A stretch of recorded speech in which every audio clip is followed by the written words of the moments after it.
जी, इशरत दीदी नमस्ते।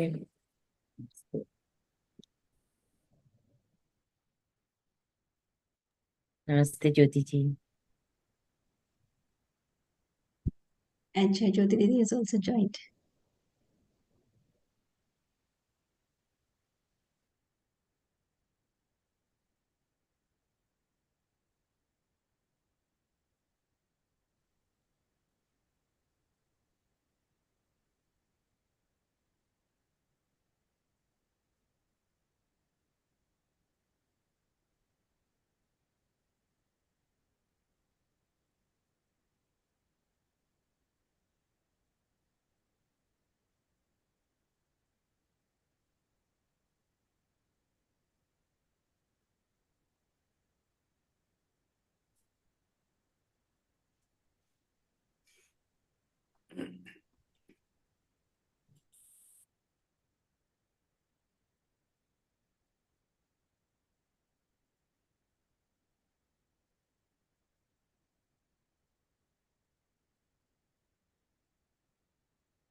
अर्चना भी। Yes, we'll start. So, namaste everyone here. Namaste to all the delegates and the esteemed panelists. And so, I'll just summarize yesterday's panel discussion, which had happened in these late hours only. So, the discussion focused on the need for addressing sustainable development goals and integrate universal human values into education with panelists from various backgrounds sharing their perspectives on the topic. The panelists emphasize the importance of a shift in worldview from materialistic to holistic and the need for a change in the education system to promote values such as interconnectedness and sustainability. And then today's So, in fact, we marched to understand about the needs of addressing SDGs at the root level and integrating universal human values into education with lot many deep insights and interesting facts which were marked by the experts in the panel. We could see that each and everyone reiterated that there is an urgent need of addressing the SDGs at root level and that it is not happening to the desired extent. So, taking it further, we need to now set the vision to reach the ulterior motive. So today again we have gathered to find from the panelists their says and opinions about their vision for attaining SDGs. So I, Arjuna Mirashi here, would welcome you all again to this panel discussion on vision to attain SDGs and UHV point of views to understand the tangibility. Here, I would like to express my thanks to Dr. Suresh Mane sir from Maharashtra, Dr. Sekhar Pendiala from Hyderabad, Dr. Pratibha Singh from Ghaziabad, for making it possible to dedicate their time at these odd hours of night. And of course, we rather owe a special thanks to Srividya Kumar, who would be joining shortly, as she is joining from UAE. And also, hopefully, Dr. Rania would also join. She is going to join from Greece. So, probably she would be able to make it. We will just move ahead with our further discussion. Before that, I would just like to introduce you to the moderator for the today's session. She is Dr. Ishrat Mira Mirzana ji. She is professor in mechanical engineering department, and that is from Muzakkam College of Engineering and Technology, Hyderabad. She is a director, RDC MJCT. She is also a regional coordinator in NCCIB AICT. She is director, Engineers Without Borders. She is a secretary, IET Hyderabad local chapter, project head, IGEN Talk 4 SDG project. She's involved in teaching learning process in higher education for more than 25 years. She's published around 23 books, journal papers. She has 3 utility patents and 1 copyright, 1 design patent to her credit. Since May 2022, she's involved in activities of universal human values. I would rather request Isha ji now to take over the stage and carry on the panel discussion further. So, Yeah. Isha ji, please. Thank you, Archana ji, for the sweet introduction. Thank you so much. I thank all our panelists. Thank you, Rania ji, for joining us, and all the panelists who have joined us at this late hour. And before we proceed further, let us have the UHV point of view about vision for addressing SDGs. And for this, I would like to invite our resource person, Manjana Singh ji. Before she can put across the UHV point of view, let me introduce to the panelist, Vanjana Singh ji. She is a member of NCC UHV AICT. She has been involved in the teaching learning process in higher education for more than 18 years. She is associated with as an active member of UHV cell AKTU Lucknow. And above all, she is a resource person who is being serving in the various UHV activities of nationwide. And she has conducted several workshops of UHV. So I welcome you, madam, on behalf of our UHV family. Over to you. Thank you.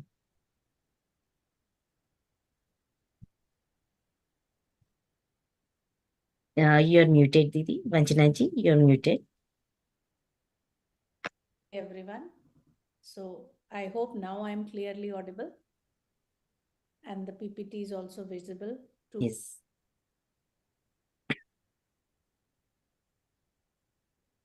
I think you're again muted, Didi. Is my voice not reaching, Didi? No, it's reaching. Yeah. So I once again welcome all the panelists over here who are in this discussion. And I am trying to put forth the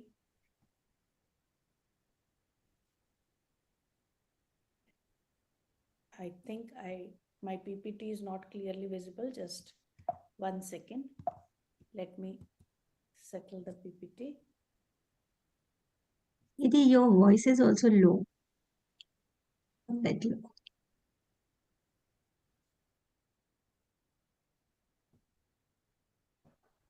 Am I audible clearly now? Yes, Didi.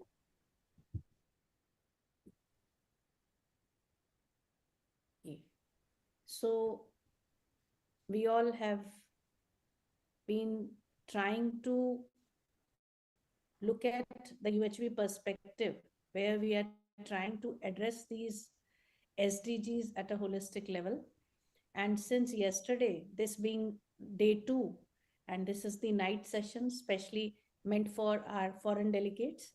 So over here, in our yesterday's discussion, we tried to look at human beings living with human consciousness, which means where we are able to focus on all the three put together: right understanding, relationships, and physical facility. And instead of merely focusing on the physical facility, we are now trying to work towards living with all the three in the correct priority order.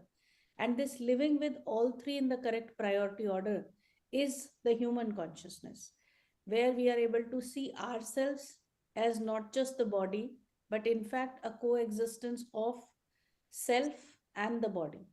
The keynote addresses are trying to put forth the proposals so that all of us can have these proposals. We can try to validate it in our own living. So, with this, now today's focus being vision for addressing SDGs at the root level. Let me put forth the UHV perspective from our end. So, the kind of humane society that we are looking forward to, where these sustainable development goals are attained, can only be accomplished by envisioning the right set of goals.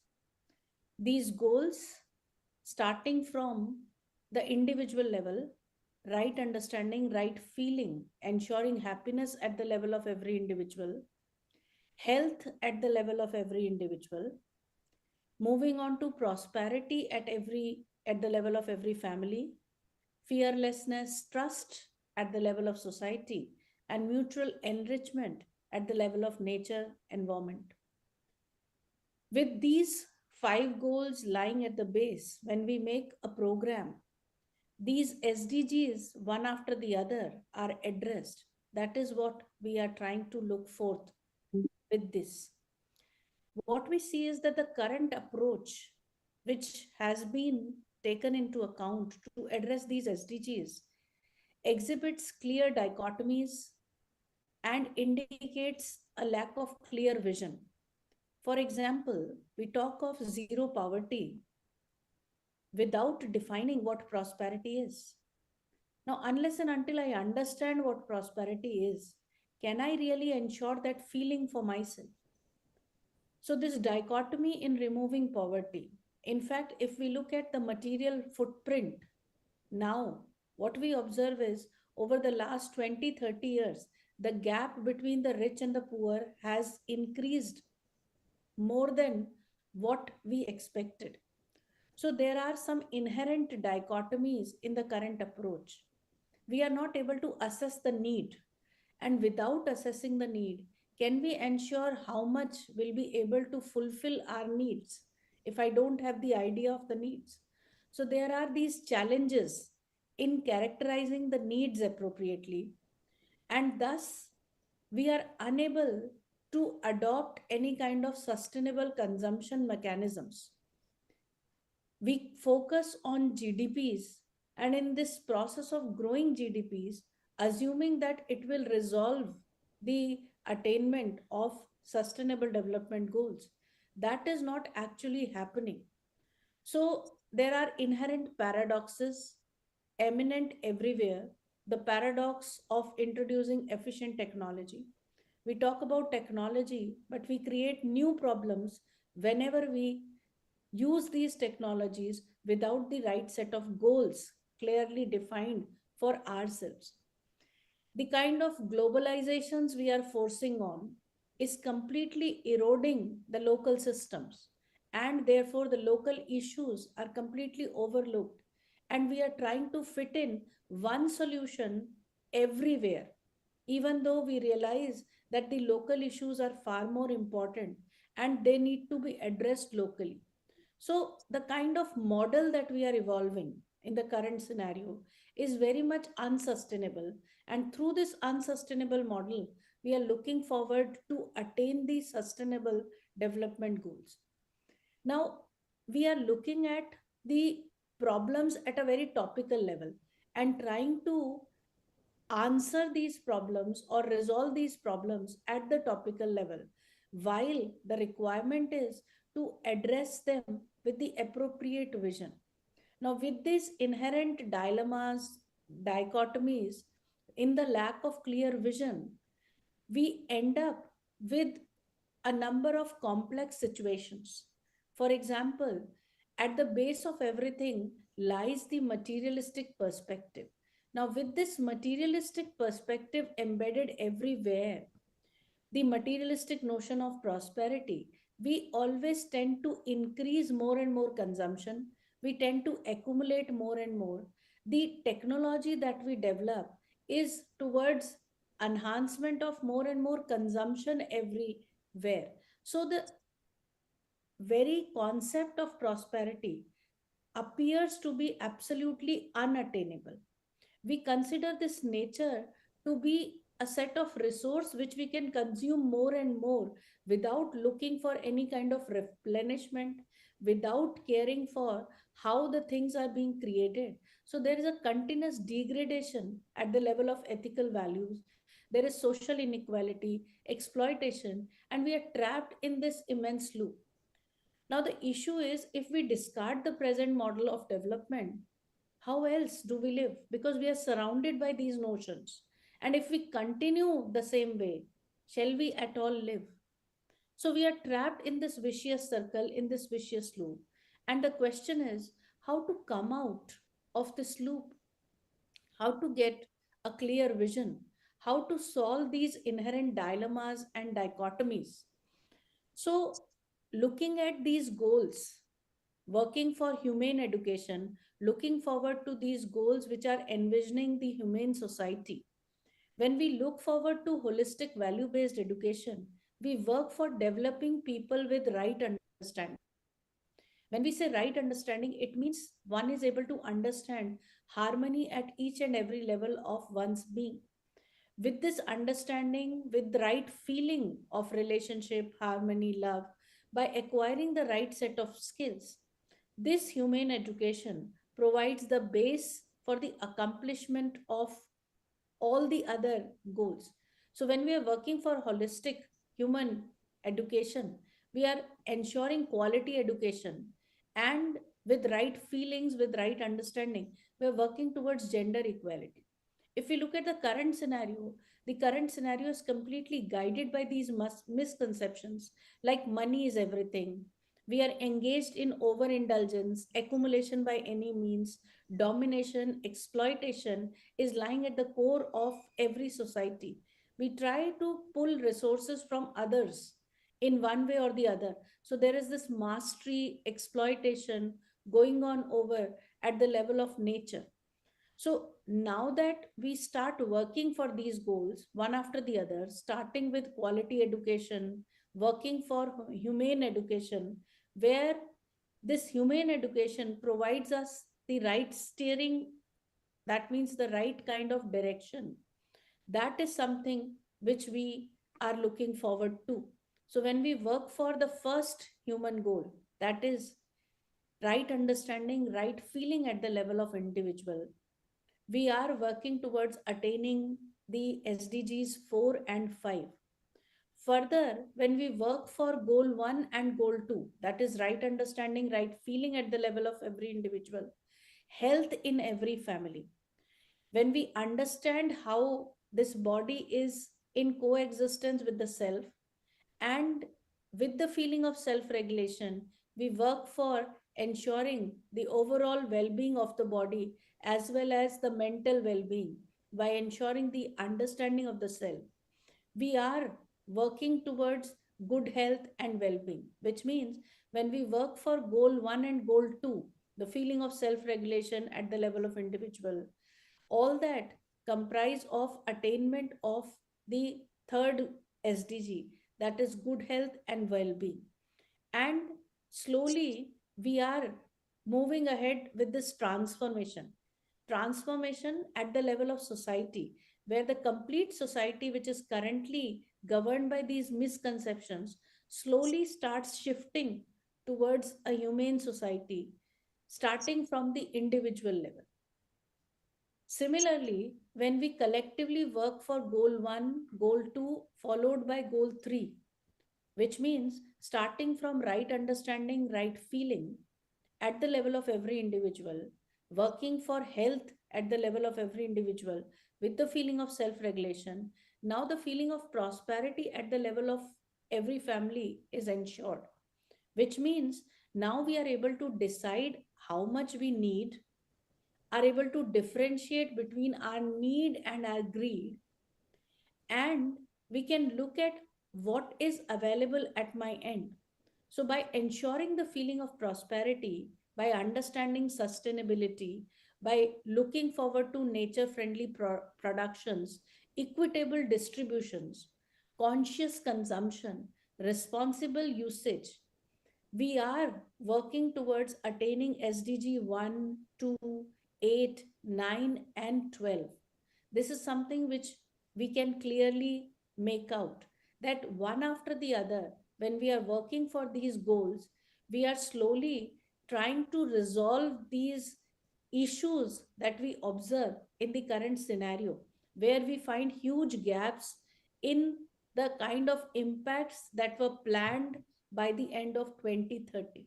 So, we require the right kind of social systems which will ensure prosperity at the level of every family, where every individual within the family is able to ensure the feeling of prosperity within himself, within herself. So, with the right feeling ensured in relationships, we ensure justice at the level of relationships, which means now more and more families work towards ensuring the feeling of trust, starting from family, moving on to group of families, villages, cities, state, nation, and ultimately the world. So, progressing ahead for these comprehensive human goals, where every individual starts working for oneself through a humane education, and then collectively as a team, eventually aiming for societal development, starting from personal development. We are addressing SDG 10, that is reduced inequalities, SDG 11, which means our cities become more sustainable, the whole community becomes more sustainable, peace, justice, strong institutions, and collective participation, partnerships for these goals.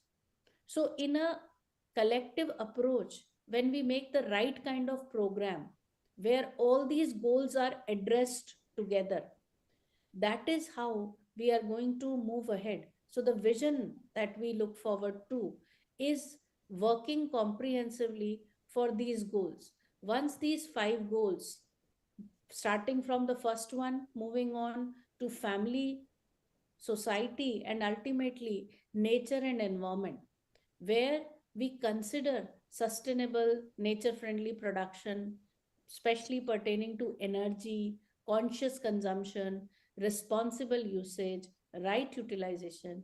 We are touching upon addressing these SDGs 6, 7, 13, 14, 15, and so on. So, what we are able to see is that the issue is lots and lots of assumptions which are governing our behaviors.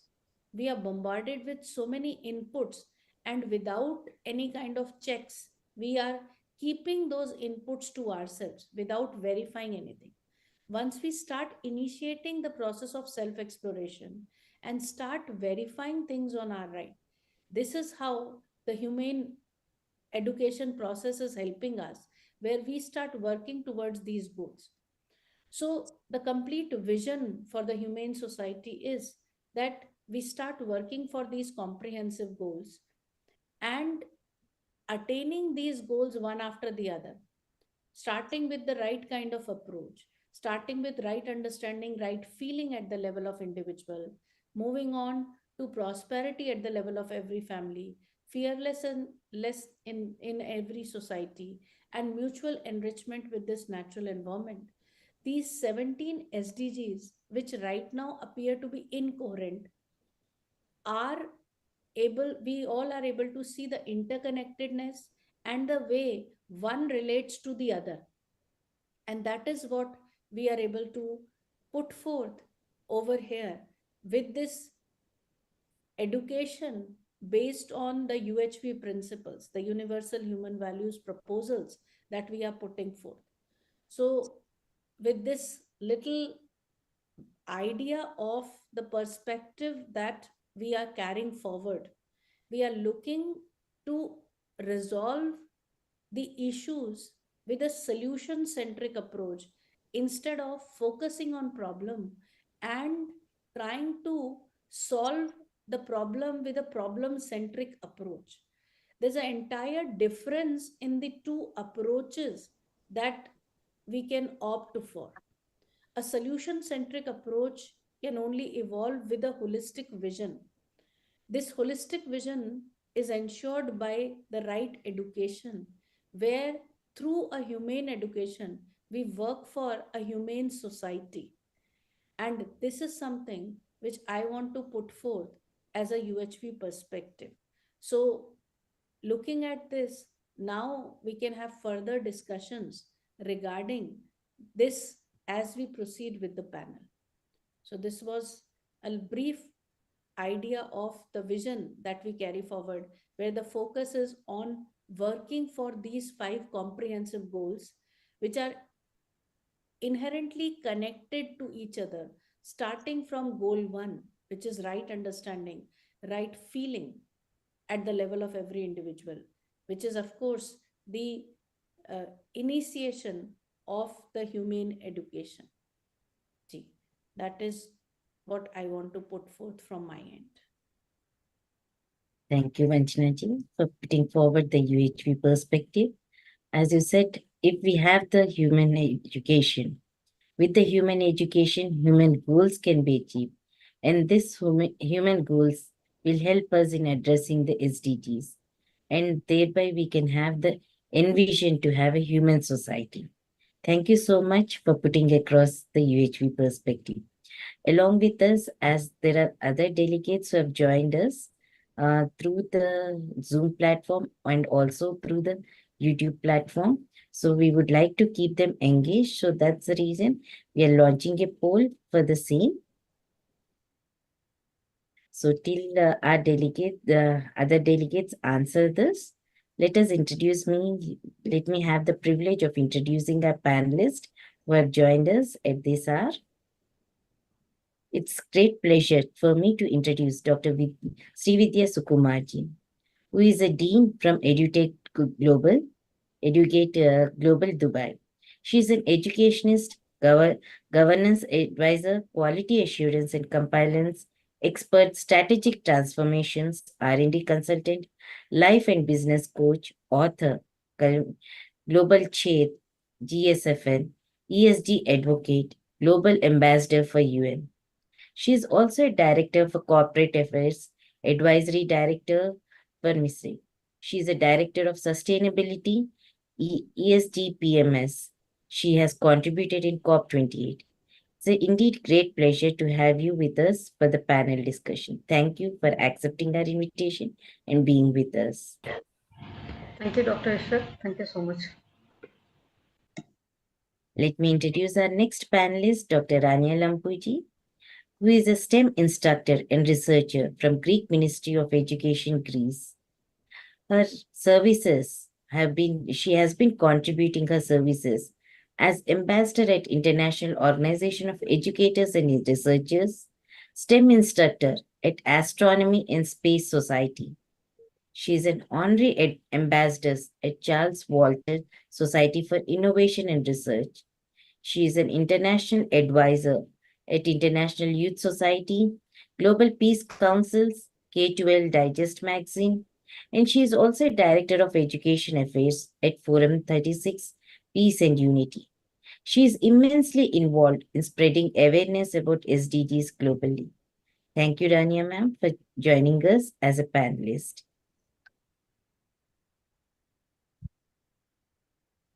It's an indeed pleasure once again to introduce Dr. Suresh G. Maneji, who is a principal of Dr. D.Y. Patil Prasthana's College of Engineering, Kolhapur, Maharashtra, India.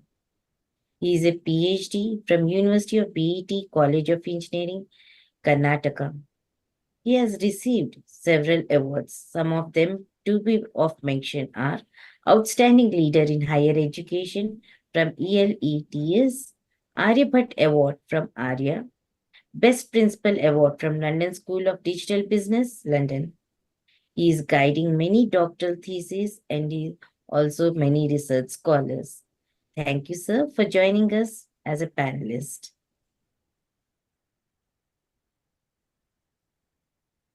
Let me have the privilege of introducing Dr. Pratibha Singh. She is an environmentalist, scientist from Ghaziabad, Uttar Pradesh. She is a consultant expert in environmental impact assessment, industrial wastewater treatment. She is an educator.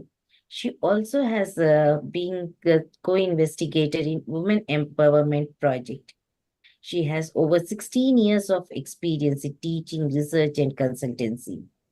She holds a PhD in environmental science and specializes in environmental impact assessment in industrial wastewater treatment. She has been awarded the prestigious DST Young Scientist Award, highlighting her innovative research and commitment to advancing environmental science. Thank you, ma'am, for joining us for this session. Namaste. It's indeed pleasure to also introduce Dr. Shekhar Babu, who is a principal of Siddhartha Institute of Engineering and Technology, Hyderabad, Telangana. He has been serving the noblest of the professions with great devotion from the past 25 years. He is a special leader who believes in equality and integrity. It is with his sense of commitment that he has created an app platform wherein he has provided a platform for the students to grow academically, mentally, and holistically. And he not only inculcates the academic requirements, but qualities like leadership, teamwork, determination, confidence, self-belief, respect, and considerations. Thank you so much, sir, for joining our session.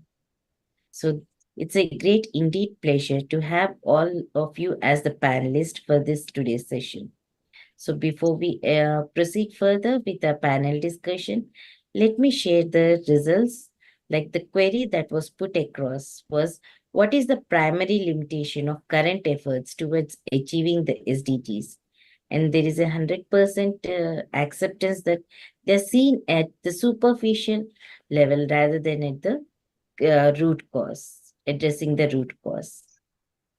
So thank you so much, the panelists who have answered this query. Let's proceed further. So we'll start with our panel discussion. I would like to know what is, in your opinion, is the most important SDG and why should we focus on it at the root level? I would like Suresh ji to answer this query. Over to you, Suresh ji.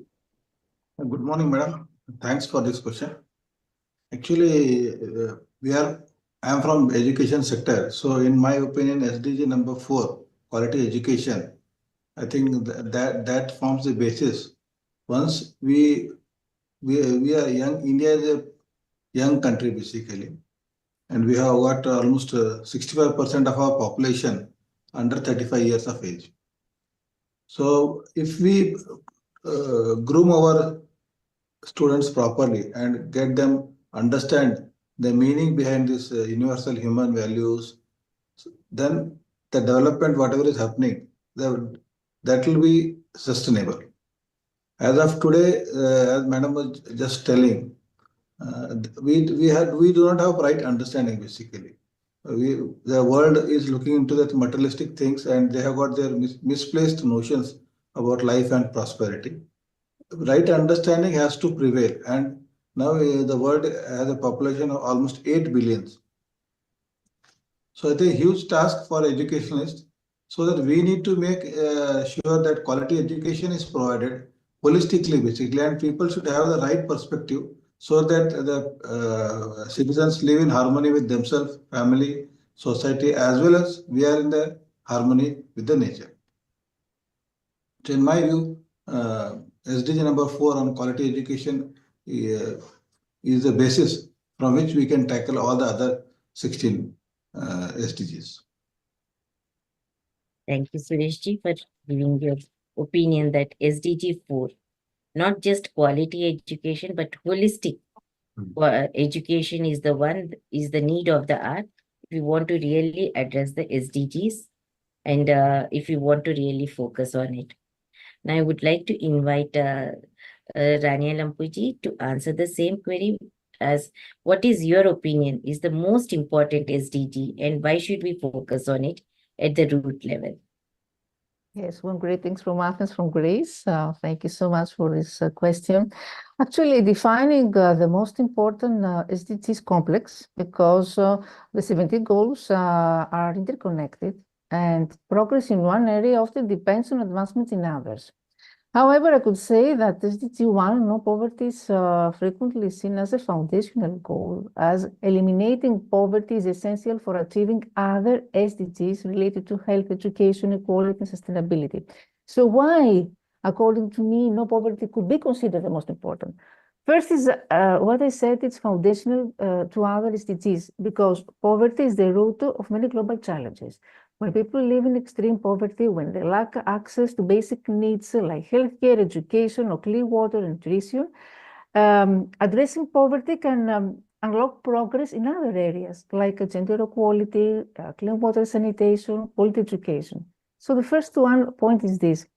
The second is it has a cross-cutting impact. This means that poverty influences health outcomes, SDG 3, restricts economic growth, SDG 8, and contributes to inequality, SDG 10. So solving poverty can reduce inequality, improve economic stability, and promote better living standards, helping to address systemic issues. And the third point is a moral and ethical imperative, because we know that usually we say that poverty is a direct denial of human dignity, and that reducing it is both a moral and ethical an ethical necessity. So poverty reduction ensures that all people have the opportunity to live with dignity and reach their full potential. Let's not forget that how wars also conflicts are caused by famines and poverty. So poverty also creates a cycle of war and conflict. Of course, other SDGs might be considered as most important, like climate change, health education, as previous speaker said, reducing inequality. However, according to me, SDG 1 is the most critical because eradicating poverty directly affects the achievement of many other goals. Of course, the most important SDG can vary based on context or region, specific challenges faced by different communities. And in the broader view, we could say that all 17 SDG must be pursued together to create a truly sustainable and equitable future. Thank you.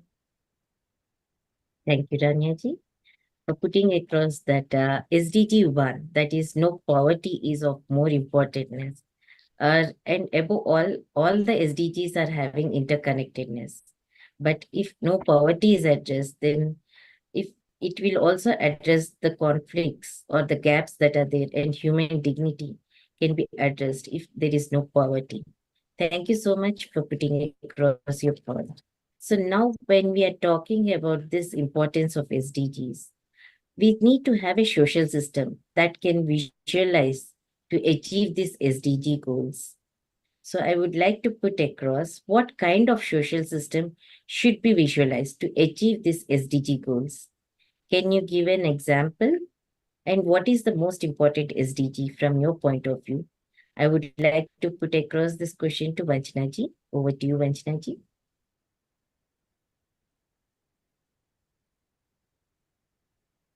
We are not able to hear you, Didi. Is it audible? Now you're audible, please.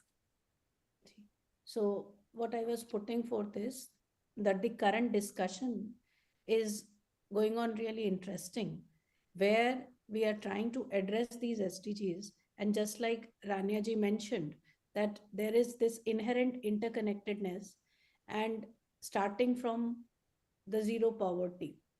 Now, if we look at the current state, there's no dearth of resources. The resources are ample. So, if we go by food, for example, the amount of food wasted per year is double the total food requirement of the entire mankind. The global production is more than 6 times the annual consumption. The issue is that of not identifying the relationship with the other, so that one part of the world is eating up more resources as compared to the other part of the world. So at the back of it, what we see is, as human beings, we are not living with the right kind of understanding, which needs to be addressed through a humane education.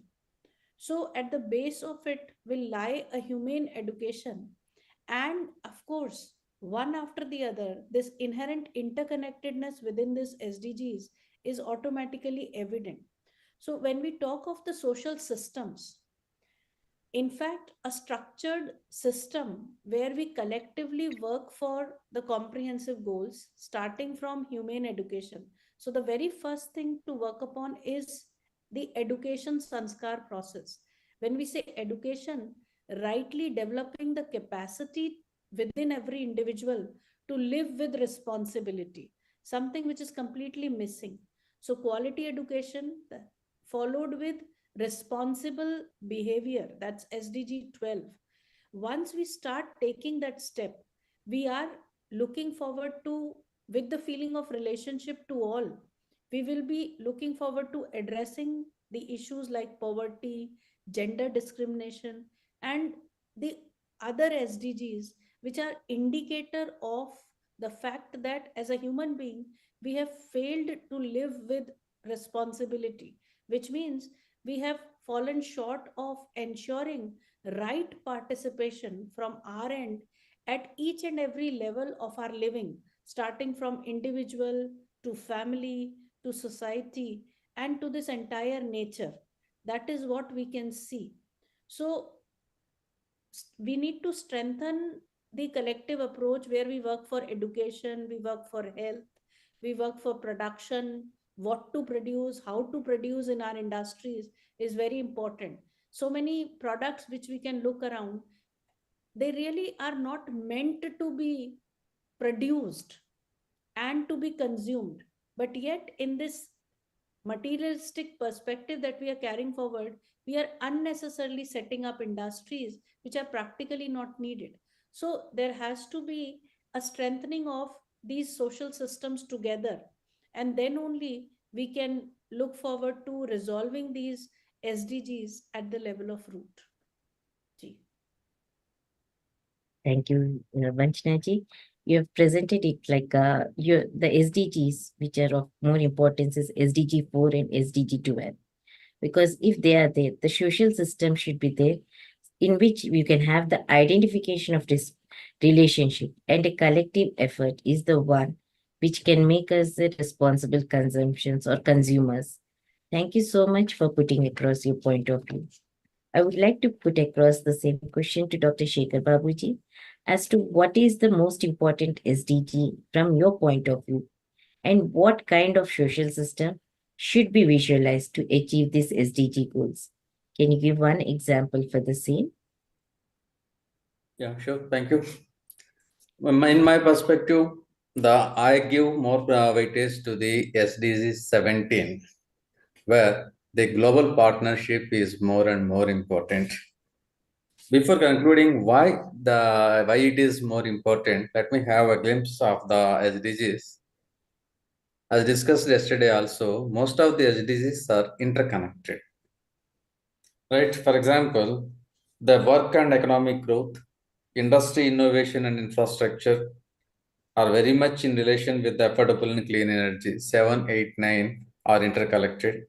Our good health, quality education, gender equality, and reduced inequalities are interconnected. And ultimately, after the COVID-19, we all have learned the importance of the global partnerships, because the world today is progressing constructively because of the development of the global partnership after the COVID-19. Of course, no doubt, and in the entire perspective, the quality education plays a vital role. There is no doubt at all in highlighting the SDG 4. But in spite of knowing it is totally important, this is the one mostly overlooked at the documentation level. Here, as an educator, I am working as the head of the institution for the past 18 years, and I have seen the introduction of the choice-based credit system more than a decade back. But still, it was a dream for most of the students studying in the colleges, which has been successfully implemented only at the IIT level or at the high-end deemed university levels only. Even in the floor ground level, we could not implement the choice-based credit system perfectly. The multiple exit and entry system, the national education policy is set to be implemented from 2020, which focuses on the education is more inclusive, equitable, and holistic. And this holistic approach of the universal human values started about 5-6 years back. Good number of teachers were trained. But what is happening is the lack of seriousness. It is true that right understanding is very much required. But thing is, the people who are trained, their expertise we are not able to utilize properly in reaching to the ground level. One major problem I see here is that none of them are made mandatory. You know, if you look into the UGC or AICTE model curriculums, the universal human values, the gender sensitization, Constitution of India, intellectual property rights are said to be the mandatory subjects with 0 credit. As there was no weightage is given, doubtlessly the administrators, educators, and the students in toto were ignoring these subjects.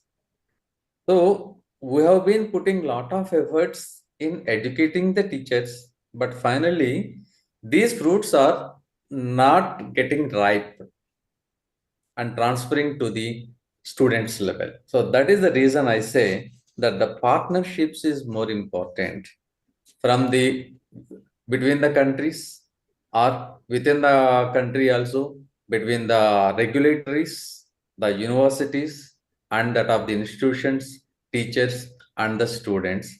Everyone should come forward, join the hands together, and make the people to have a right understanding. But to do so, some weightage is very much required, and that is to be included in the curriculum itself. And more than that, a lot of appraisal is required. So that is the reason I feel the partnerships is much more important to strengthen the SDG 7, the quality education. Thank you. Thank you so much. It is well presented. Like SDG 17 is more important because it is the one which can make understand. And the policy, the social system should be, the policies which are made should be made mandatory rather than just on paper, not just as documentation. Sure. Thank you so much for putting across your point. So as I put across the question to Srividya ma'am, as to what is your favorite SDG, I can say, or most important SDG, and what should be the top priority of nations today to ensure long-term success of the SDGs? Thank Over you, to you. Ishrat ma'am, and thanks for co-panelists who have joined us today for the session. Well, coming to the basic thing that we're talking about, which is a very important SDG to be addressed with. We all know that we are living in planet Earth, and this is the only planet to live in, and that's the only planet that we have. So when we think about which is the very important SDGs, that I think that taking care of all the resources around us, that's the key thing that we should work for. Of course, educating people and everything will follow in line, but taking care of the planet comes the top priority. So in that case, taking care of the resources, the most important and irreversible and uncomparable resource on the planet Earth is not sun, not water, not other things, but the ones who are going to use them, we, the people. We need to take care of the people. So when we talk about taking care of the planet, taking care of the people, which are more aligned with the SDGs, zero hunger is the top priority that we all should be looking for. That's what I feel, and that's very close to my heart. And I stress on the point that SDG 2, zero hunger, is the one that the governments have to work together. And if at all we are talking about collaborating with countries, we're talking about taking care of educating people or whatever thing that everything will follow suit when we take care of this first top priority, that is zero hunger. Let us all take a vote today saying that we will give food to people, to all the people who are here on the earth, and not only the people, but all those living beings who are there on this planet Earth. And definitely, I think this is a top thing. I hope everybody will agree with me. And how this is going to yield good when we talk about sustainability, when we talk about living in cohesiveness, when we talk about living in peace, exactly. First point is that economic factors. The economic recessions have reduced, will reduce the government's ability to protect the vulnerable population from the first thing that will really help if we are going to keenly work on the zero. Then second point is the climatic change. Adverse climatic conditions affect the food supply. I think it's a universal fact that we're working with. So this is impacting the agricultural productivity, and also it is leading to food insecurity, food security for the people, because a lot of adulteration, everything is following suit. So to how to manage these conflicts is that, and moreover, like it becomes a bio war, it becomes a nano war, it becomes so many wars are taking place just because the food production is not matching with the people who the consumption part of it. So that is a default in the distribution system which the governments have to address with. So what does it really lead to is a malnutrition, both the undernutrition, overnutrition, with the high cost cutting of the countries, and difference in the prices leads to the cognitive development and increasing diseases, which is becoming a challenging for the people and the humanity to handle it on a daily basis. Every new day, every new morning is welcoming us with a new disease or a new pandemic that we are really scared of to live in.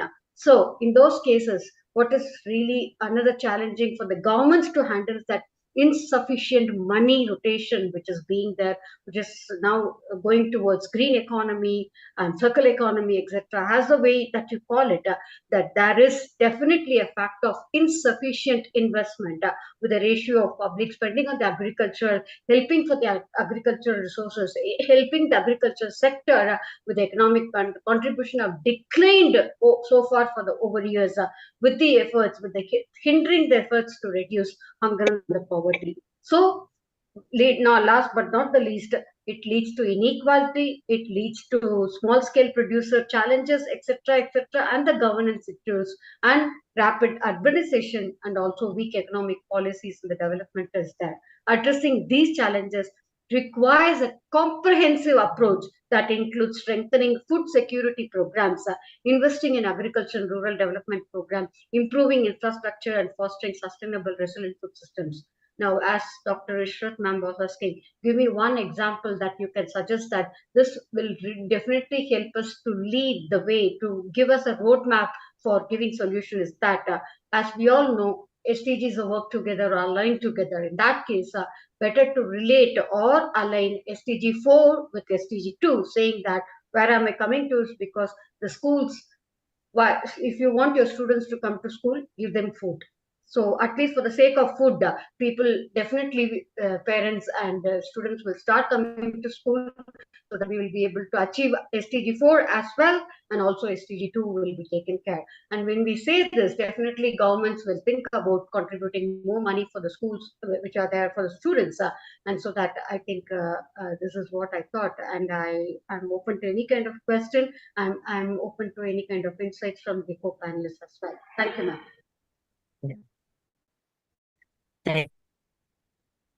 Thank you so much, Srividya ji. Like I went as really is, fast. I'm sorry. yeah, no issues. As you said, your favorite SDG is SDG 2 because it is the one which need to be addressed, zero hunger. And when it comes to the top priority that has to be taken by the nations is to look forward further, not just zero hunger, but to address the climatic conditions and to have reduced inequalities. Thank you so much for putting across the point.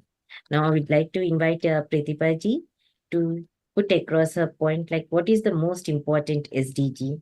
And in your opinion, what should be the top priority of nations today to ensure the long-term success of the SDGs? Over to you, Pratibha ji. Thank you, Didi, for giving me this opportunity. As I want to say that all the SDGs are correlated or interrelated with each other. But in my opinion, goal number 6, as I am a water expert and I am working in a EIA field, environmental impact assessment field, is my favorite one. And we know the important quote that water is a life. And without water, life is not possible. And we know that life is originated from water. If we see the current situation, 40% of the people are facing this water scarcity problem. And sanitation and clean water is not available to each and every person. Problem is very severe. I would like to tell you some case studies that I was facing. Few days ago, my sister-in-law came to visit us for the treatment of spinal injury. So I asked her why you have come here, what happened to you. Then she is residing in Pithoragarh in Uttarakhand district, and she told me there is no water for 7 days in Pithoragarh district during this October month, and because of that she was fetching the water from the hand pump, and because of that she started feeling problem in her spine, and because of the negligence she suffered a lot, and now she came to Delhi for the treatment. And the second case study in NCR region. In NCR region, for example, in my society, during the month of September, October, and November, Diwali period, there is a system of cleaning of Ganga river, and in that system there is limited supply of water, and so many problems are there because the water supply is very deteriorated. Because of that, dirty water is coming in the supply, and because of that lot of people are facing serious problem of diseases like typhoid. In my society, so many people are facing problem of typhoid, dengue, malaria, etc. So water is very important, and we should take care as a important resource, and we should have so many acts and rules and regulation regarding with the prevention and control. But there is no implementation, so government should have a strict policy to regulate these acts so that we can achieve the target of clean water, and that clean water should be available to every person, and that should priority should be given. And the second most important goal in my opinion is life on land, that is goal number 15. As we know that 13 million forests are cutting down annually, and 80% of people are dependent on plant resources to for their livelihood. And because of this, there is severe situation of desertification, drought situation, climate change, because forests are reducing day by day. So if we have to think on that, and we know that 80% of water is coming from the mountain resource. I have given the example, and still the Pithoragarh area, that is a hilly area, we are facing a Yes. problem, and 80% of fresh water is coming from hilly areas. Same, they are having serious problem of there in that area, serious problem of forest fire is also there, and lot of forest, it lies in that hilly areas. Still there are a lot of issues in these area, and I have done one project in JICA project with Didi, sorry to interrupt. We have other questions for the panelists also. Sorry to interrupt. I'm Yeah. just complete. Thank you so much. So these just within a 2 minute. Yeah. And here we have seen that lots of problem related with the forest fire because of the local people are prevailing over there. So we have to think about that, and their government is taking a good initiative, and we have to follow them so that we can achieve the target of sustainable food. Thank you. Thank you so much. As you put across, like all the SDGs are interrelated, and as per your point of view, SDG 6 is more important because life is originated from water and it is dependent on it. So throughout the globally, when we want to take the top priority of nations, it's not just about the water, but life on earth also has to be taken care of. Thank you so much for putting across your point. So now when Madam as Pratibhaji has given the various case studies that she has put across. So now how can we create a sustainable vision for achieving the SDGs, and how can we see the role of education and capacity building in creating this sustainable vision? I would like Vanchanaji to put across her point of view about the same. Very important points that we are reflecting on is that there are issues around us, some local issues and some global issues. Local issues like Pratibhaji mentioned, global issues like Ranyaji also mentioned. Now, if we see the issues, these are symptoms indicating one basic problem, that as human beings, we have not been fulfilling to any of the levels, be it society, be it nature, be it ourselves. Now, this is a clear indicator of not ensuring the right participation at each and every level, which again relates to lack of the right set of education, the human education, which is very much needed. So, currently, even though the skill set of every student has become remarkably high, something which in our times a class 12 student or a college student would not do, like a basic program. Now, a very young child is capable of developing apps. So we see the skill set going on remarkably high. But the relation to the nature, the relationship to the other individual, that is completely going to such a low level that we are not aware of how much we are consuming. Are we leaving anything for our upcoming generations at all? So this sustainability, the word itself says that we are able to utilize resources and leave the optimum amount of resources for upcoming generations. But when we don't understand that, we are consuming more and more. There is indulgence at every level. And with that indulgence at every level, I want to consume more food, I want to consume more gadgets. Things are going haywire. So, this when things go haywire, we see problems and issues erupting at local level as well as global level. And thus, for the educational institutes, the responsibility lies in developing individuals which have this capacity to live with responsibility. So, starting from each and every level, I think we can't hold one SDG and try to work on that. In fact, we have to use the collective approach, and that can only help us to resolve it. That is what I want to put very briefly, looking at time.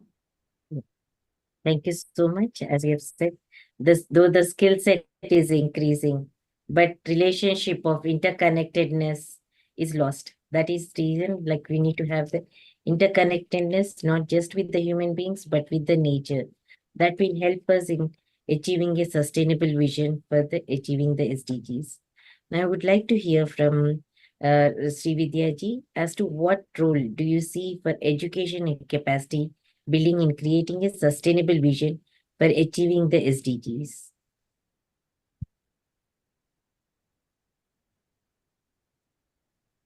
I think you're muted. Can you unmute yourself? Being an educationist, I think this is a very most demost question that people would love to answer.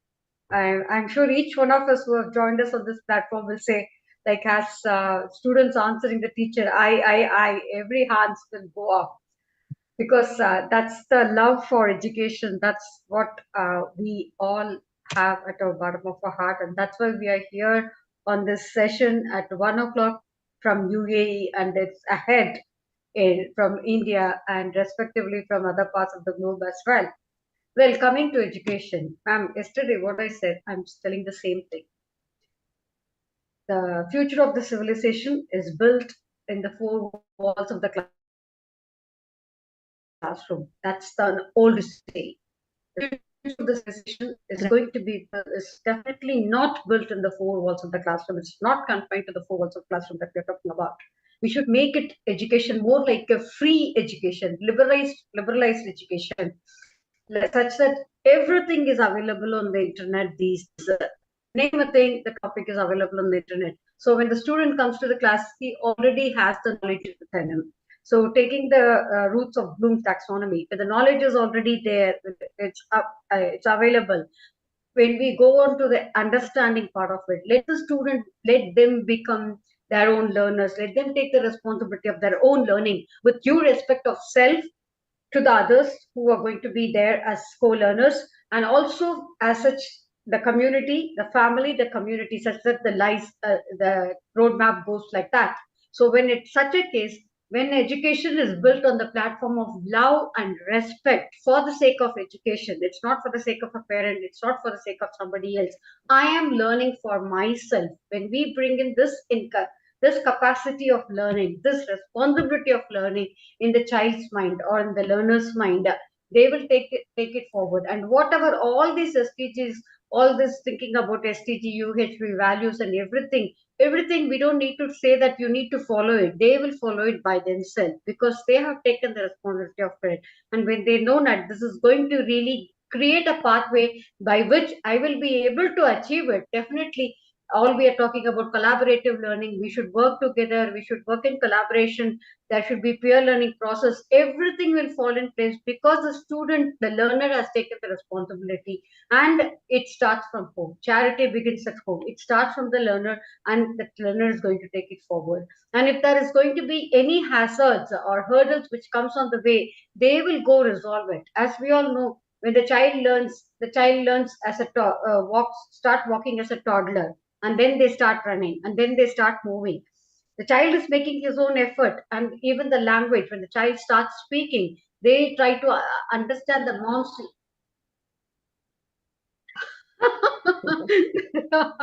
As I told you, this is so dear to our heart. We will talk volumes and volumes for the whole night.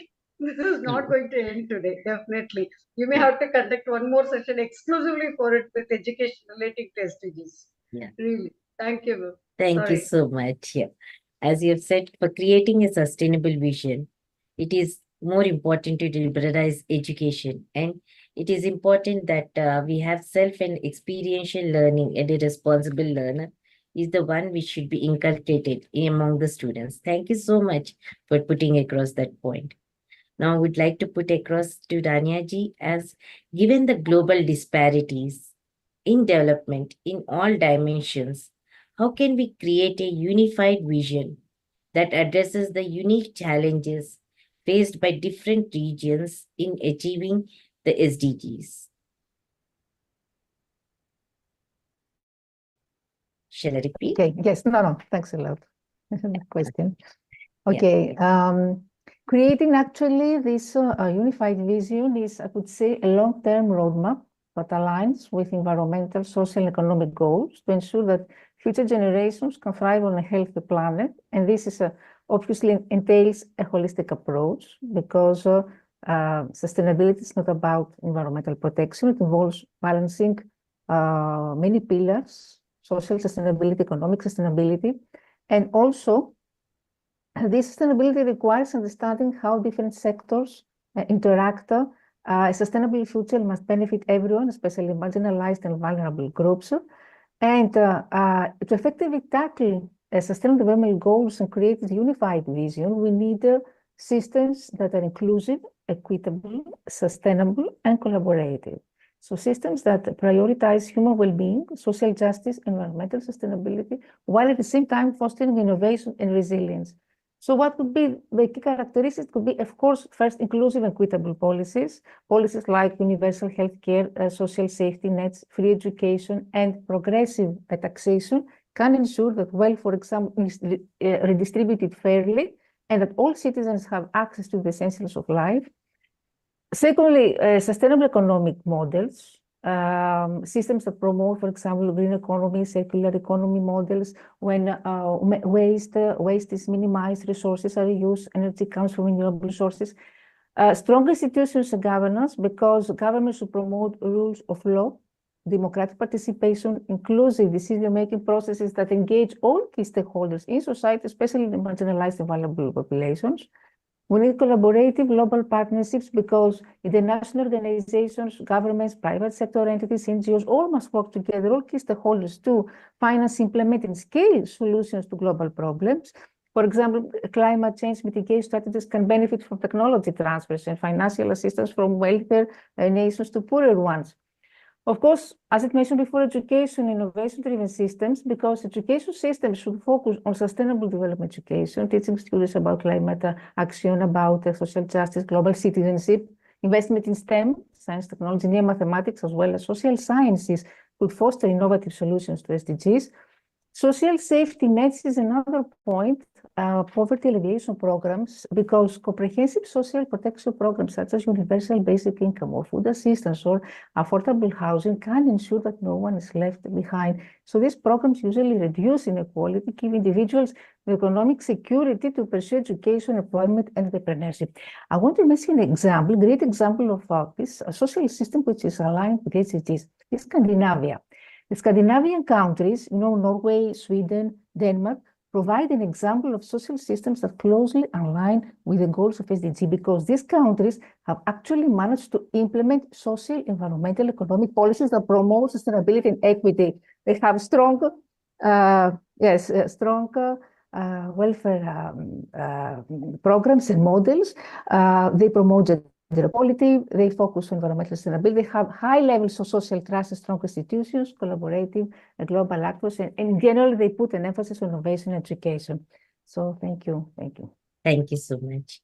Like you have said, like for the unified vision, it is more important to have a holistic approach, and the global disparities which are there, the challenges which are there is the economic models, the policy making. And this can be reduced if we have a proper social system wherein we can work together to reduce these global disparities. Thank you so much for putting across this point. I would like to hear about the same point, like from Suresh Maniji, as to what are the global disparities in development of all the dimensions. How can we create a unified vision that addresses the unique challenges faced by different regions in achieving the SDGs? Over to you, Suresh Maniji. Yeah, very nice question, madam. Actually, lot of disparities. You can. I think we have humans have classified countries as developed countries, developing countries, and underdeveloped countries based on their per capita income. And we have seen that over the last many years, these developed countries, they are contributing a lot of emissions and a lot of material use. And this underdeveloped countries are deprived of the basic needs also. So this disparity is there globally. All along it was not visible because internet was not there. Only through some word of mouth we used to come to know. But today the world has become a global village, and we understand the other countries also, the situation in other countries, the standard of living. Now it is very transparent basically. But again, being educator, education is very core to my heart. I think we need to educate our masses properly. And I think our esteemed panel members spoke that even school, education starts right from schooling. We are into higher education. But we need to educate. Unfortunately, the issues the world is facing, not everybody is appreciating that. Only the few elite, I rather put them as privileged class who can understand and appreciate the disparities or issues faced by the world. So keeping this in mind, I think we need to educate, and our approval bodies like AICT, UGC, they have taken up this issue of inculcating human values in the students. I think it should start right from school, CBSE school level only. This education has to start.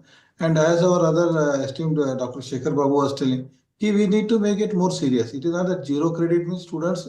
Normally in India, the education is there only because of examinations. If there are no exams, students will not study. Keeping that in mind, I think we have to make it a credit system and we have to make it more serious. Means people have to get involved and properly engaged. And it has, this is very serious business.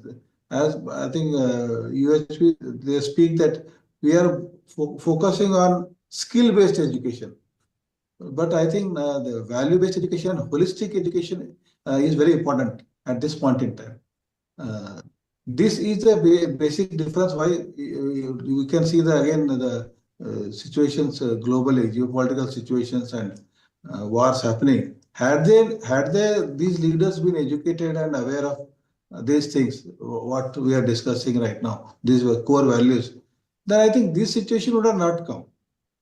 Basically, I feel there is a ignorance and there is a lot of selfishness among the people, and that is why they are. And this is mainly in terms of resources that people are raising wars. But it is causing loss of life and property, and it is again receding the growth what the world has taken over the last few decades. So, in my view, the disparities are there. Now, people are aware of these disparities. Countries are aware. There are good bodies like United Nations, which is talking about collecting all these countries. And I feel India has started it slowly, but India should take a lead. And this program, it is not should be in India, it should be global. This UHV thing should not be confined to our country, but should be taken the world over. Thank you. Yeah. Thank you, sir. Yeah. As you have said, like we have to appreciate the global disparities, and the unified vision is the holistic value-based education. And today we are all together to put across the effort of UHV to spread the UHV across the global level. Thank you so much for putting across this point. And now I would like to invite Pratibha ji to reflect her point as how do you envision the role of technology and innovation in transforming our approach to solving SDG related challenges. I request you to take 2 minutes, ma'am, because of the constraint of the time. Thank you. Okay. In my opinion, technology and innovation should be designed in a such a manner so that should be aligned with the sustainable development. For example, we should be more focused on clean energy, green energy, and we should be more focused on rainwater harvesting. We should be more focused on vertical gardening approach so that more and more tree can be planted. So these approach should be technology should be adopted with the mean of sustainable technology, and with this way we can achieve the goal of SDG. Thank you, ma'am. Thank you so much, ma'am. Like, as I said, it is important to address the SDGs, and the thing is, the technology should be towards green and clean energy technologies. Thank you so much for putting across the point. Now, we'd like to invite Shekhar Babuji to reflect about his envision, the role of technology and innovation in transforming our approach in solving SDG related challenges. Over to you, Shekhar ji. Yeah, thank you, Dr. Rishat Madam. And the role of technology in addressing the SDGs is very much essential. And we all know because of the advancement in technology, only we are able to debate on the SDGs for the Zoom meeting here, especially after the COVID and the fruits of the technology, we are all enjoying it. And technology always plays a vital role in improving the quality of living of the human. It's not only for the food, but in every aspect of the living, especially in improving the living conditions. Once we note it, once we recollect the few memories a little back, when that in the olden days, there was a depletion in the ozone layer. But once we realized that it is causing that, the chlorofluorocarbons have been replaced by the hydrofluorocarbons. And similarly, the other day we discussed the adverse effect of the rise of 3-degree temperature on the of the earth to what destructive actions it can have.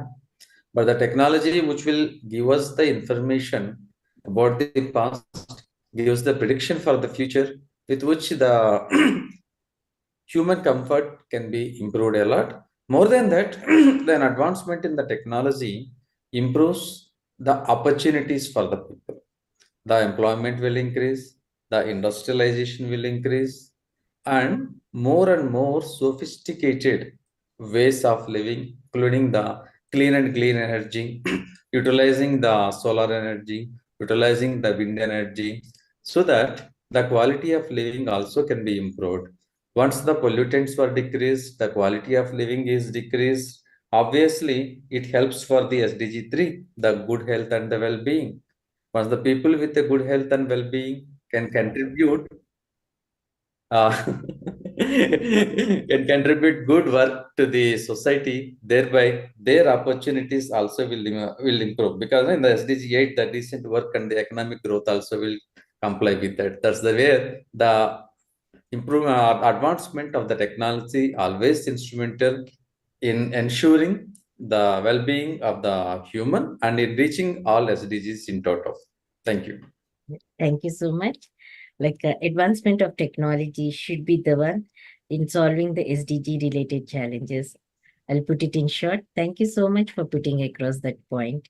And as we want to engage our panelist, other than panelist, I'll just request to post the next poll for our delegates who are there with us.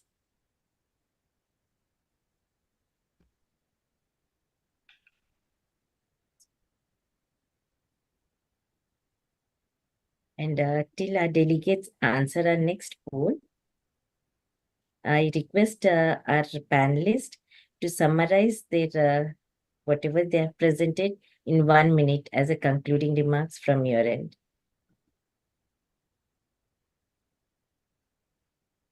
I think ladies first. Okay.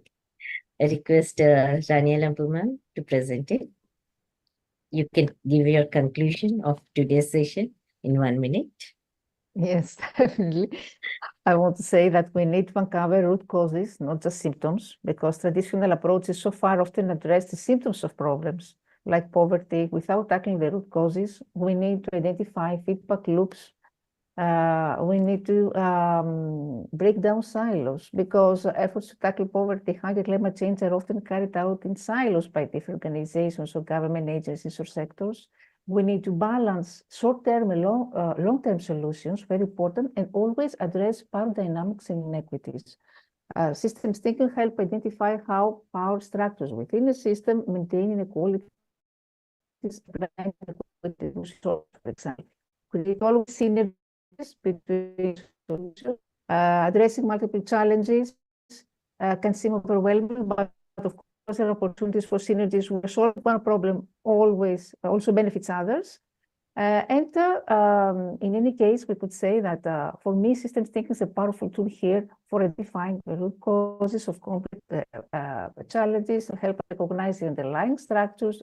And in this way, we can design a more comprehensive approach to solving the world's more challenges.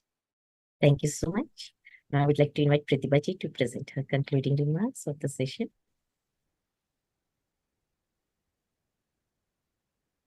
Can you unmute yourself, Pratibhaji?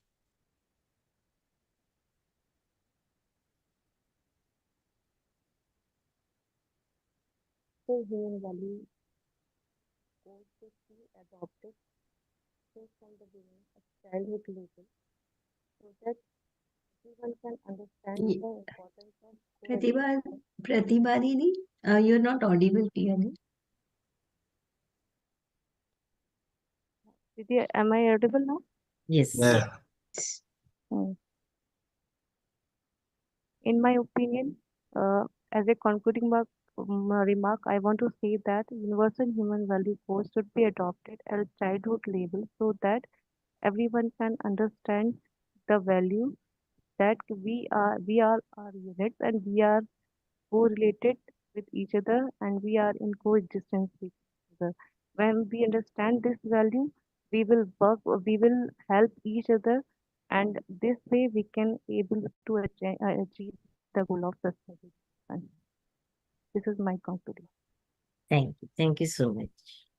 And now I would like to invite Srividyaji to present the concluding remarks of this. I'll take 1.5 minutes, okay? The future of the civilization is to a greater extent written on the walls of the classroom, as said by Milton Smith. It's of great paramount to create importance to create the ideal ambience that shape the minds of generations and the people who are their enters, who are going to become the inheritors of the earth. It's the duty of the educators that we who have gathered on this platform. So the hallmark of such an education will create a civilization in the mind which is both free and adaptable, which is grounded and with open-ended, with a liberated and guided by the moral values that will appeal to the real world. This kind of future education, this kind of future generation that we are looking at, visualizing at, dreaming at, will help us to produce a new generation of students who are self-reliant, self-disciplined, honest, courageous, unwavering in their commitment, with the righteousness, with despite any obstacles, they will become resilient. Whatever come their way, they will be able to handle the challenges, and the individuals will be equipped with any kind of skill to handle the challenges, enthusiastically embrace all new opportunities which comes their way with the sense of duty that they will emerge as innovative leaders whom we are thinking committed for a transformating change. So ultimately, they will become the depending citizens of the world. Such an education will impart a timeless message, that right attitude in the right direction for the future generations.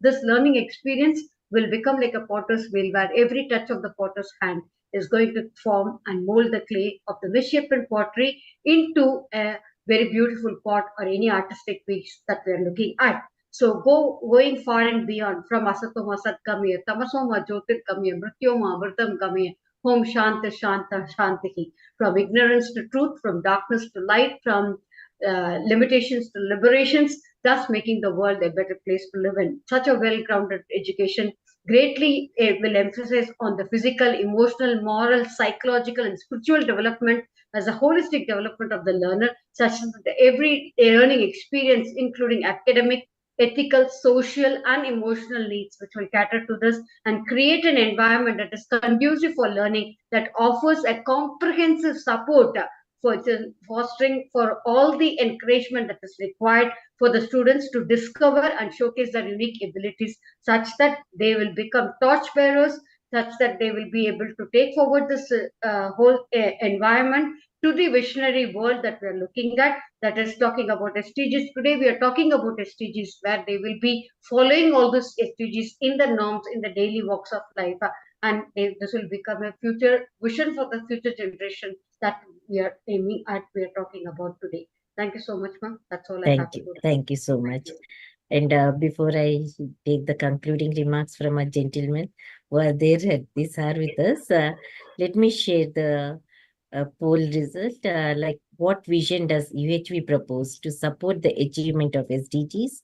There's 100% opinion, like a vision of human society with well-being as one of the, as of all as the collective goal. This is what has been presented by the delegates. Before we proceed further, let me put across one more poll for our delegates.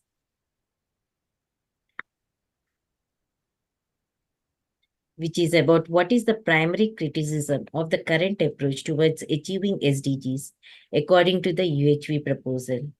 Is it the goal focused too heavily on environmental issues? The approach is primarily economically driven and symptom-based, and the goal are not specific enough to address the social challenges. The current approach neglects technological advancements. I request the panelists to, I request the delegates to answer this poll. In the meantime, I request our gentlemen who are there at this hour with us, with an all-lady group, to present their concluding remarks. Over to you, Suresh Maniji.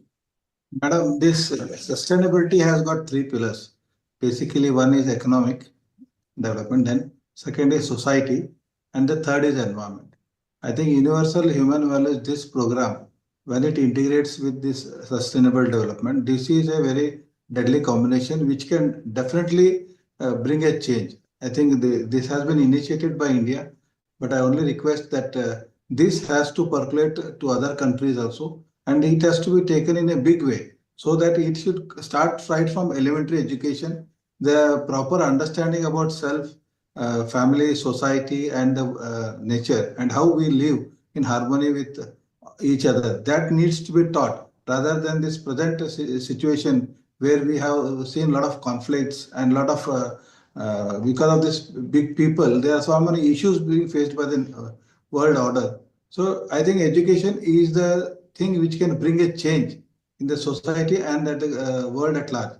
So keeping this in mind, the initiatives of universal human values which have been initiated in India, I think they should be taken, they should be strengthened in India per se, and then they should be taken globally so that the world becomes a better place to live. Thank you, madam. Thank you so much. I request Shekhar Babuji to put across his concluding remarks. Yeah, thank you for giving me opportunity. Well, I strongly believe, based on all our conclusions, that the right understanding is the key in the SDGs, especially the right understanding of the self will promote the no poverty, zero hunger, good health. Right understanding of the family needs will promote the decent work, industry innovation, the reduced inequalities and sustainable cities. Right understanding of the society will promote the climatic conditions and the safety, and right understanding of the nature will promote the life below the water, life on the land, etc. So every SDGs, right understanding of the holistic education promoted under the theme of universal human values is contributing for the improvement in the SDGs of all from to 17. So that is where the holistic education is the only one which can be attended globally and with the partnership levels. So the partnership, global partnership and cooperation to ensure no one is left behind in our journey to the development. So that's why. So we can conclude that we can progress with partnership in right understanding with the self, family, society, and nature, and making the people to realize the difference between happiness and prosperity. Definitely, these type of sessions will give a roadmap in reaching the SDGs in the coming days to come. Thank you. Thank you so much. And I would like to finally share the poll result, like which shows that the primary criticism of current approach towards SDGs, according to UHV proposals, are the goals are not specific enough to address the social challenges. And before I hand over the session to Archana ji, I would request Vanchana ji to put across her points of conclusion, and then the session is handed over to Archana ji. Over In to you. fact, very briefly, I would just say that we started with collating the vision for addressing SDGs at the root, and together as a team, we have been able to collate the vision to the fact that humane education is needed to ensure that we address the SDGs at the root. Tomorrow, further, we'll carry forward the discussion on implementation. So, this was all from our end. Today, we have very constructive discussion throughout, very engaging, very nice to interact with you all. Thank you. Thank you so much. Over to you, Thank you Archana ji. all. Yes, Didi. Really a wonderful and meaningful session, discussion which has went on. And so I would really thank you thank everyone over here, all the esteemed panelists for their so much of intriguing and engaging discussion, and so many valuable insights which each one of you have given. And I'm sure that there will be a lot of takeaways for all the delegates and, in fact, every one of us. And as the discussion initiated with Vanjana Didi's remarks, where she had actually enumerated that how universal human values align with various SDGs. And so now, almost as everybody has reiterated that living by universal values, the attainment of SDG can be naturally facilitated. So that's what we can say. So as I would further proceed to just extend or express my vote of thanks. So I would like to again express my thanks to Suresh Maniji from Maharashtra, Dr. Sekhar Babu Pendiala from Hyderabad, then Pratibha Singh from Ghaziabad, UP, for making it possible to dedicate their time at these odd hours of night. And of course, we owe a special thanks to Sri Vidya Sukumar ma'am, who has joined us from UAE, and Dr. Rania Nampau, who has joined from Greece. And my gratitude to our mentor, Vanjana Singh ji, for her deliberations as panelist, and also for meaningfully placing the UHV pointers with respect to vision for addressing SDGs. I also thank Ishruji for her role as moderator, which she has carried out with total effectiveness. And so, with that, I would like to appeal to the delegates and panelists to join us on the last day of this conference tomorrow. For shift 2, it would be at 7:30 p.m. and shift 1, it would be at 8:30 a.m. And we'll start with the fourth keynote address on implementing universal human values for holistic value-based education, which we had been talking about throughout the discussion, and that would be leading to fulfilling human aspirations and addressing SDGs at their roots. So thank you all again. Thank you so much. Good night and good morning. Yeah. Good night for sleep and good morning because it's time by morning. Yeah, before we conclude, I request Jyoti ji and also our tech support Bhagyashali ji to on their videos so that we can have a group pic of the session. Thank you, Archana ji, for Thank you. being the anchor for the session, and also Bhagyashali ji and our panelists who were there with us at this hour, and also the delegates. Bhagyashali Didi, just pin all so that we can have a collective photograph. Yeah, can you pin everyone, Bhagyashali? I will take Didi. Yeah, thank you. Yeah. So nice to interact with you all. Very nice, and hope to see you tomorrow again. Madam, we have a session at 9:30 this evening, no? Yes. Yeah. Yes, 9:30 p.m. We have panel. 9:30 p.m. Yeah. So we'll meet today once again. Once again. Thank you. Thank you. Namaste. Namaste. Namaste. Thank you. Thank you.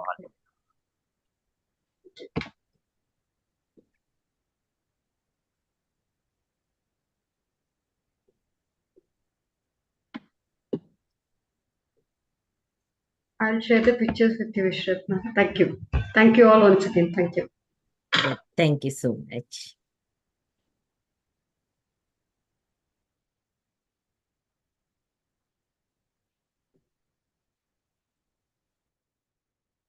Ji. Bhagyashali Didi. I hope it went on well, Didi. Ji, Didi. Little time exceeded. Only 6 minutes, Didi. Thank you so much. Thank you, Bhagyashali Didi. At this hour, you are managing everything. Thank you so much. It's okay, Didi. It's my pleasure. Thank you. Yeah. Let's meet again today, once again, Yeah. in few hours. Yeah. Thank you. Thank you. Thank you so much, Didi.